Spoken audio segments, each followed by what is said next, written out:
తాబేలు పక్షి. ఒకప్పుడు అడవిలోని ఒక చిన్న చెరువులో తాబేలు నివసించేది.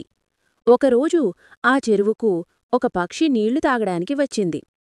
ఆ పక్షిని చూసి తాబేలు ఇలా చెప్పింది: "నువ్వు ఎంత అదృష్టవంతురాలివి! ఎక్కడికి కావాలంటే అక్కడికి ఎగరగలవు. కాని నేను ఈ చెరువులోనే ఉండాలి. ప్రపంచం ఎంత దూరముందో కూడా నాకు తెలియదు.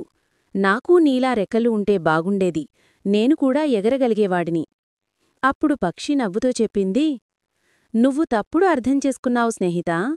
నాకు రెక్కలు ఉన్నా ప్రతిరోజూ ఆహారం కోసం, సురక్షితమైన చోటు కోసం వెతకాల్సి వస్తుంది. వేడి, చలి, తుఫాన్లు అన్నింటినీ ఎదుర్కోవాలి. కాని నీకు నీ సొంత ఇల్లు ఉంది, ఈ చెరువు. ఇది నిన్ను రక్షిస్తుంది. నీకు ఎవరూ హాని చేయలేరు. కాబట్టి ఒక విధంగా చూస్తే నువ్వే సురక్షితంగా, సంతోషంగా ఉన్నావు." అప్పుడు తాబేలు చెప్పింది: "నీ మాట నిజమే స్నేహితా. నాకున్న కవచం నన్ను కాపాడుతుంది. నీకున్న రెక్కలు నీకు స్వేచ్ఛనిస్తాయి. మనిద్దరికీ మనకు తగిన బలం ఉంది. ఎప్పుడైనా నీకు విశ్రాంతి లేదా రక్షణ అవసరమైతే నా చెరువు నీకోసం ఎల్లప్పుడూ ఉంటుంది."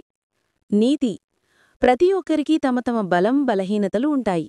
మన దగ్గర ఉన్నదానితో సంతోషంగా ఉండాలి. ఇతరులతో పోల్చుకోకూడదు.